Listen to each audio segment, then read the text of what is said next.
السلام علیکم ورحمۃ اللہ وبرکاتہ ان الحمد للہ والصلاة والسلام علی سید الانبیاء وعلی آلہ وصحبہ اجمعین اما بعد فاعوذ باللہ من الشیطان الرجیم بسم اللہ الرحمن الرحیم انشاءاللہ الرحمن آج کے اس لیسن میں سورۃ النساء آیت 64 کا ترجمہ اور معنی کی مختصر سی وضاحت ہم پڑھیں گے اللہ کے حکم سے۔ اعوذ باللہ من الشیطان الرجیم بسم اللہ الرحمن الرحیم وما ارسلنا اور نہیں بھیجا ہم نے من رسول کوئی رسول الا سوائے اس کے لیطاع کہ اس کی اطاعت کی جائے، اس کا کہا مانا جائے، باذن اللہ اللہ کے حکم سے، ولو اور اگر انہم ہوتے وہ اذ ظلموا انفسہم جب انہوں نے اپنے اوپر ظلم کیا تھا، جاؤکا آتے تیرے پاس، واستغفر اللہ اور اللہ سے بخشش مانگتے، واستغفر لہم الرسول اور ان کے لیے رسول بھی بخشش مانگتے، لوجد اللہ البتہ پاتے اللہ کو، تواباً بہت توبہ قبول کرنے والا، رحیمہ بہت مہربان۔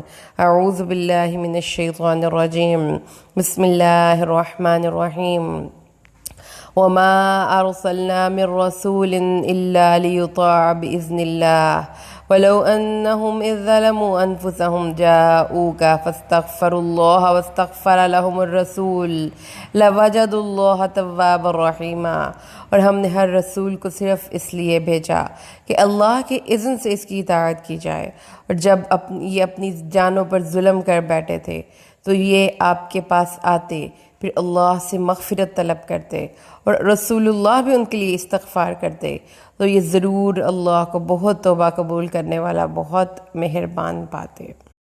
مشکل الفاظ کے معنی: رسول، را سین اور لام اس کا روٹ ہے۔ اس کی اصلی معنی ہے کہ ایک چیز کے اندر کی جو رکاوٹ ہے، obstruction کو ریموو کر دیا جائے تاکہ وہ آگے بڑی ہی آسانی سے پروسیڈ کر سکے، چل سکے۔ اسی سے لفظ رسول نکلا ہے، یعنی کہ نرمی اور سہولت کے ساتھ چلنے اور روانہ ہونے والا۔ جو لوگ اللہ کا پیغام لے کر دنیا میں آتے ہیں، جن کو اللہ کی طرف سے وحی ملتی ہے، اور وہ اس وحی کو نرمی اور سہولت سے انسانوں تک پہنچاتے ہیں، اس لیے ان کو خدا کے رسول یا نبی کہا جاتا ہے۔ رسول کا فرض اللہ کے احکامات کو بندوں تک بلا کم و کاس اور من و ان پہنچا دینا ہے۔ اللہ نے رسولوں کی آمد کا ایک ہی مقصد بیان کیا کہ ایک ہی مقصد تھا، اور وہ کیا تھا کہ جو احکامات اللہ کے ان انسانوں کے ذریعے دنیا تک پہنچے ہیں، ان احکامات کو ماننا جائے۔ وحی الہی انسانوں کی عقل سے بلند و بالا چیز ہے۔ وحی الہی کی پیروی انسانی معاشرے میں اپنے اثرات کے اعتبار سے بہت ضروری ہے اور بہترین نتائج پیدا کرتی ہے۔ تو رسولوں کی آمد کا ایک مقصد یہاں پر بتا دیا گیا کہ رسول ثالث بھی ہوتے ہیں، رسولوں کی بات کو ماننا اور دل کی خوشی سے ماننا، کیونکہ اطاعت کا جو روٹ ہے، لیطاع تاکہ اطاعت کی جائے، وہ ہے طاع و عین، دل کی خوشی سے کسی بھی بات کو ماننا، دل کی طیب خاطر، پورے شرح صدر کے ساتھ، اطمینان قلب کے ساتھ، وسعت کے ساتھ، اس کو اطاعت کہتے ہیں، یعنی کہ دل کی کشادگی سے، ناگواری یا جبر سے نہیں، دل کی پورے شرح صدر کے ساتھ، ٹھیک ہے۔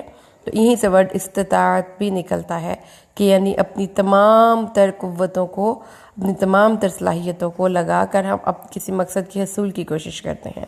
تو جتنی ہمارے اندر استطاعت ہے، ہمیں اس استطاعت کو استعمال کرتے ہوئے رسول کی بات ماننے کی کوشش کرتے رہنا چاہیے۔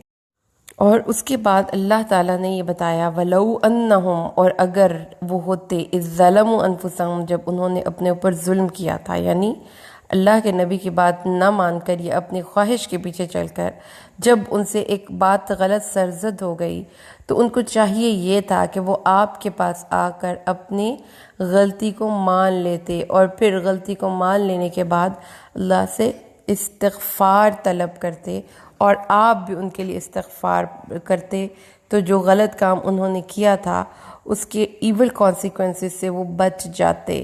تو استغفار کا لفظی مطلب یہ غین اور فا اور را، کسی کو ایسی چیز پہنا دینا جس سے وہ کسی غلاظت یا گندگی سے محفوظ رہے۔ پروٹیکٹ فرام گاربیج اور unclear things. یہ ایک اس میں سیف کیپنگ اور ہائیڈنگ کا ایک عنصر شامل ہے. غفرن چھپانا یا پردہ ڈال دینا. مغفر والغفارہ زرہ کی طرح آہنی حلقوں سے بنی ہوئی جالی جو سر پہ جو پہنتے ہیں خود اس کے نیچے پہنی جاتی ہے جو انسان کی گردن اور اس کے شولڈرز کو ڈھانپ لیتی ہے تاکہ گردن اور شولڈرز پر بھی تلوار کا اثر نہ ہو. اور اسے یہ ورڈ نکلتا ہے استغفار یا مغفرت کہ جب آپ کوئی کام غلط کرتے ہیں تو آپ کو اس کے غلط نتائج بھگتنے پڑتے ہیں. دنیا میں ایکشن اور ری ایکشن کے اصول کار فرما ہے، تو اس لیے جو ری ایکشن ہوگا نا آپ کے کسی غلط کام کا وہ رک جائے گا جب آپ استغفار کریں گے. تو استغفار ایک بہت ضروری چیز ہے. تو اللہ کے نبی صلی اللہ علیہ وسلم اللہ نے فرمایا کہ اگر وہ اپنے اوپر جب ظلم کیا تھا تو اس وقت اگر وہ رک جاتے، ٹھہر جاتے اور اپنی اس غلطی کو مان لیتے اور رسول صلی اللہ علیہ وسلم کے پاس آ کر ان سے دعائے استغفار کی اپیل کرتے، خود بھی استغفار کرتے.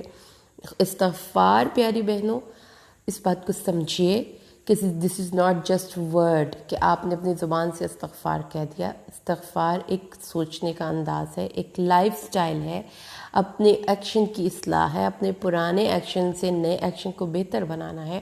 مستقل بنیادوں پر اپنی اس تختی حیات پہ جو آپ نے تحریریں اپنے ہاتھوں سے گندی مندی لکھی ہیں ان کو ریز کر کے ری رائٹ کرنے کا پروسیس ہے.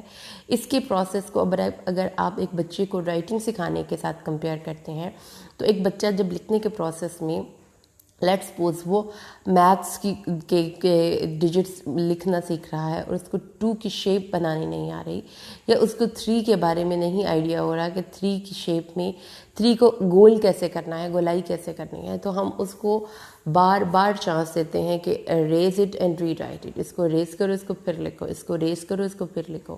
تو یہی ایک کانسیپٹ ہے کہ جو کام آپ نے کرنا تھا اور آپ سے ایکسپیکٹیشن تھیں، آپ کو اس کام کو کرنے کے لیے کسی بھی وجہ سے آپ اس کو صحیح نہیں کر پائے تو ڈورز آر اسٹل اوپن. آپ اپنے اس ایکشن کو صحیح کر سکتے ہیں، اللہ سے بخشش مانگ سکتے ہیں. اور صرف اگر آپ زبانی کلامی استغفار پڑھ رہے ہیں جبکہ آپ اپنے عمل سے اپنے آپ کو بہتر کرنے کی، امپروو کرنے کی، آپ کا اپنا تزکیہ کرنے کی کوشش نہیں کر رہے تو وہ استغفار محض ورڈز ہوں گے. جیسا کہ ایک میڈیسن کا جو پورے کا پورا بینیفٹ ملتا ہے جب آپ اس کے ساتھ پرہیز کرتے ہیں یا ڈاکٹر جو آپ کی خوراک کا چارٹ دیتا ہے اس کے مطابق آپ عمل کرتے ہیں تو ایکچولی وہ میڈیسن پھر ٹریگر کرتی ہے آپ کی ہیلتھ کو. اگر آپ نے اپنی لائف سٹائل چینج نہیں کیا اور خالی آپ میڈیسن کھا رہے ہیں، لیٹ سپوز آپ کو ڈائبٹیز ہے اور آپ نے اپنا لائف سٹائل چینج نہیں کیا، ایٹنگ ہیبٹس چینج نہیں کی، ویسے ہی آپ میٹھے چل رہے ہیں آپ کی دسترخوان پہ، ویسے ہی آپ 4 چمچ اپنی چینی کے اپنے چائے میں ڈال کر پی رہے ہیں اور ساتھ ساتھ آپ میڈیسن کھا رہے ہیں تو میڈیسن کا ایفیکٹ نہیں ہوگا. تو استغفار is like an entity dot. اگر آپ نے کوئی کام غلط کر لیا ہے جس کے پوائزنس ایفیکٹ ہونے تھے تو یہ ایک تریاق کی طرح کام کرے گا اور اس کی ایول کانسیکوینسز کو روکے گا. لیکن یہ ہے کہ اگر آپ نے ایک زہریلی چیز کھائی ہے تو first of all you should avoid and stop taking that thing. اس چیز کو لینے سے رکنا ہے اور پھر اس کے بعد اینٹی ڈاٹ لینی ہے. تو اس لیے اللہ تعالیٰ نے فرمایا کہ اطاعت کریں سب فرسٹ آف آل. لیکن اگر کسی وجہ سے ان سے اطاعت نہیں ہو پاتی تو پھر ان کو چاہیے کہ وہ رک جائیں اور پھر اپنے اس برے ایکشن کی اصلاح کرنے کے لیے اپنے آپ کو امپروو کریں، اپنی اس رانگ ایکشن کو ریکٹیفائی کریں، اپنے اس پریویس کورس آف ایکشن سے نیو کورس آف ایکشن کو امپروو کریں، رک جائیں، ٹھہر جائیں اور پھر اللہ سے استغفار کریں. یعنی کہ آپ نے جو غلط کیا اس کو روکنے اور نئے سرے سے لکھنے کی کوشش کریں اپنی تختی حیات پر. تو استغفار جو ہے ایک بہت ہی عظیم الشان وظیفہ بھی ہے اور کسی بھی مسئلے کا حل ہے. جب آپ کو کوئی مسئلہ ہوتا اور ہو تو آپ صلی اللہ علیہ وسلم کی بھی یہ سنت مبارکہ ہے کہ آپ دن میں کئی دفعہ آپ صلی اللہ علیہ وسلم کی ایک حدیث ہے کہ میں 70 سے 100 دفعہ اللہ سے استغفار کرتا ہوں. یعنی کہ 70 سے 100 دفعہ I rethink my course of action and try to improve it. تو جو آپ کے امتی ہیں ان کو بھی یہی چاہیے کہ کانشیسلی اور گارڈفلی اپنے ایکشنز کی بہتری کی کوشش کرتے رہیں. اور استغفار اس کا ایک جو ہے ایک اس کے لیے ایک نام ہے کہ how to improve your course of action. اللہ سے دعا کیجیے اللہ قرآن کو سمجھ کر پڑھنا اور اس پر عمل کرنا ہمارے لیے آسان کر دے. اور اللہ سے دعا کریں کہ جو قرآن کے اس مقام سے ہم نے لیسن سیکھا وہ کیا ہے کہ جب کبھی کوئی غلط آپ سے سرزد ہو جائے تو آپ کے لیے اپنے اس ایکشن کی اصلاح کے دروازے کھلے ہیں. آپ کی زندگی کی کتاب پر وہ بالکل صاف ہو سکتی ہے، بالکل نیو ہو سکتی ہے. یہ اللہ نے ہمیں ایک بہت بگ آفر دی ہے.